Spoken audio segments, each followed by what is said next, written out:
What is up, everybody? So, I wanted to have a conversation about something that is always on my mind to talk about, considering the style of content I have. Most of it is reactionary content, but I wanted to discuss something a little bigger with you guys because I came across this video and I've always thought about doing a video about this nonsense.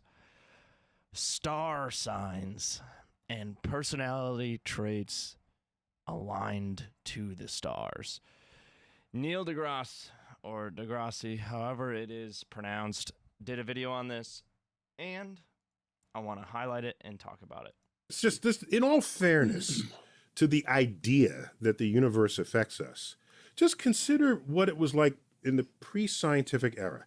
There, you got your farm out back, and when the stars align in a particular way, the crops bloom, right? And you say, oh my gosh, I wonder how that, oh, yeah, hey. And the sun and the moon and you start, and by the way, all of this stuff moves around you, all right? It rises for you, it sets for you.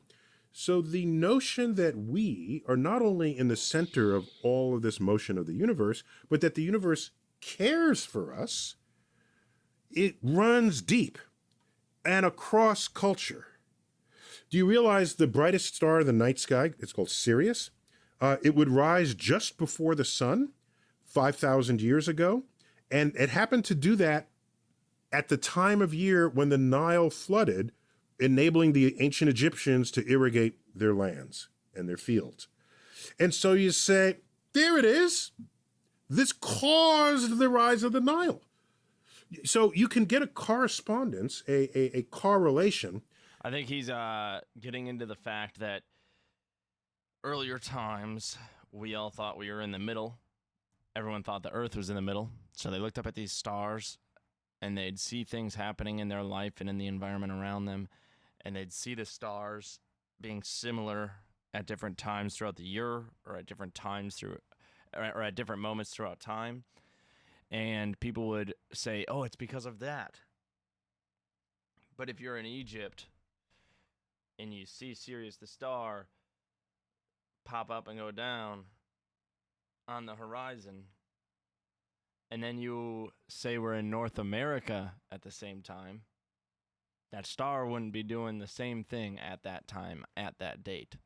Because the stars aren't moving around us. We're circling the sun, and obviously we've proven this through time that we aren't this center. We're rotating around other planets, and then there's not other planets. We're rotating around the sun, and every planet has gravity, and they're rotating, and the sun is the center of our galaxy, or not galaxy, our solar system, and then the center of our galaxy is essentially what people are saying is a black hole, but there's a lot of if, ands, or buts about the center of our galaxy being that, and eventually will be swallowed up. That's a whole nother topic, but he's stating that during that time, people worshiped these stars and worshiped the way they were aligned, even though if you were in a different place around the globe, the stars look completely different because different angles. So the Earth is like this, not like this. It's like this. The poles, it's rotating, and it's rotating around the sun as well. So the angle you're looking at these stars and the way they're rising and setting in the night sky is completely different depending on where you are on the Earth. But missed the cause and effect of it.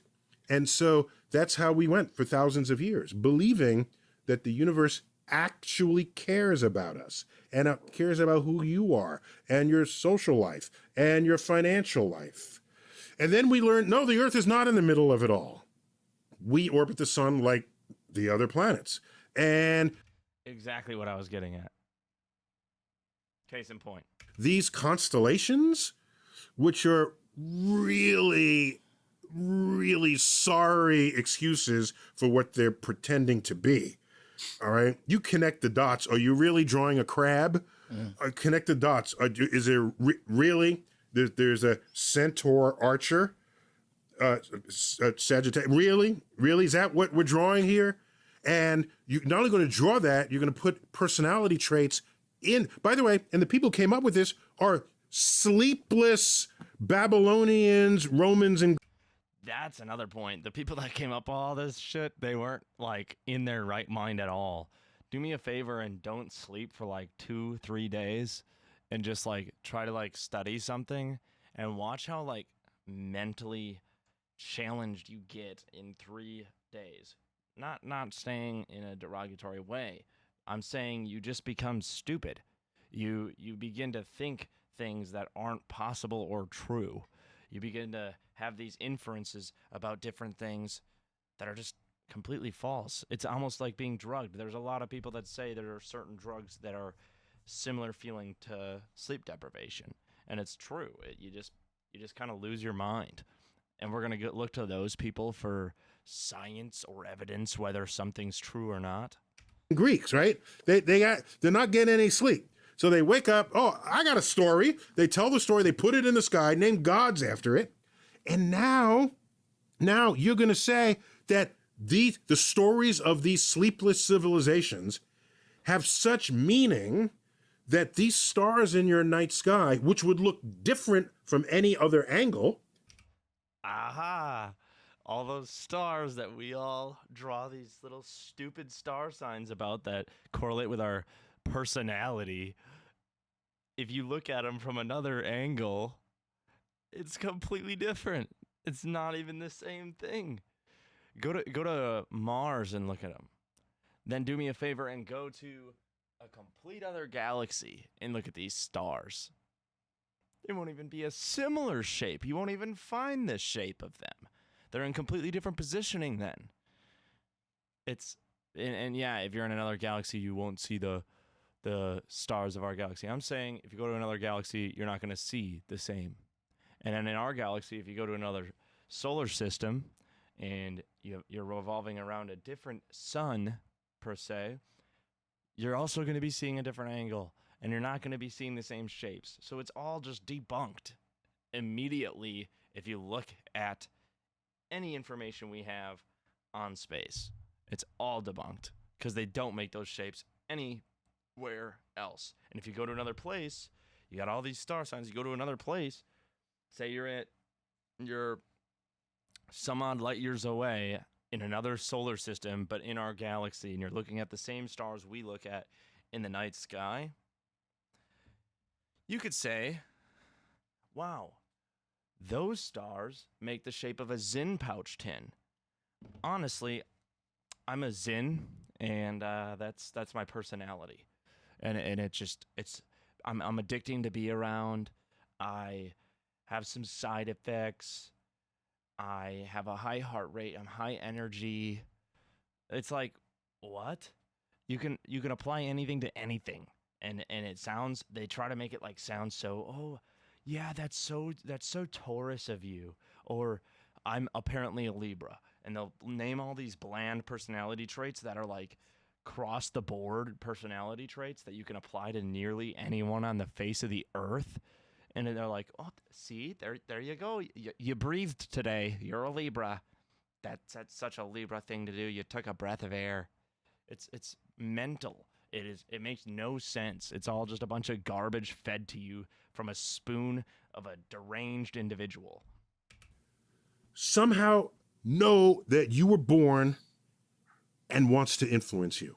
Well, everything you said so far makes perfect sense to me.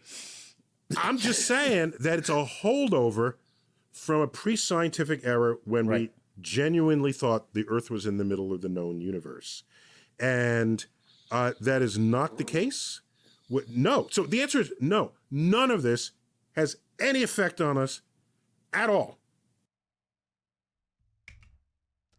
I mean, and he actually studies this and has spent a great number of years studying stars and space and other things as well in the world, because that's what his show's about. Look him up and you can see some of his other content. But you'll talk to these people and they'll be like, star sign this, star sign this. You go on apps and it asks what your star sign is, because then you can apply that to your personality traits. And then you have friends that you'll meet because based on your star sign, your compatible friends or your compatible partners. What? None of that garbage, and nothing happening in the night sky is what makes you who you are. What makes you who you are, to me, is your belief in Jesus Christ, our one true Savior, the only way to save your soul. But besides the point, if we're not even talking from a religious standpoint, the stars don't dictate who you are. I'm sorry, but this sun light years away does not care that you want this new girlfriend. This sun light years away does not have feelings. It's a bunch of gas burning indefinitely until it burns out. It doesn't have feelings. It's not an entity. It is literally random elements burning. And you're telling me that it cares if you get a new job? It cares how much money you're going to get in your lifetime because this star aligned with that star means that you're going to be financially successful, and the moon rising at a certain time and being of some certain, like whether it's a full moon or not, is going to dictate with the stars, and they're going to correlate together, and that means that this is the life you're going to live. No. It all like, so back then people needed something to look to because they were very corrupt, and the governments were very corrupt, and people didn't sleep. People were dying left and right more often than they even are now. And obviously, I'm saying per capita, obviously there's more population now, so there's more deaths now technically, but per capita, people died at a higher rate down there, or back in those times. And you're telling me that all these fucking stars aligned with the moon dictate who you're going to marry or what kind of job you're going to have? Think again. But again, this is just so Libra of me to have this conversation with you guys. I'm back on my bullshit. You know I come hard like a full dick. Suburban and white. Stay with the bread like some Cool Whip.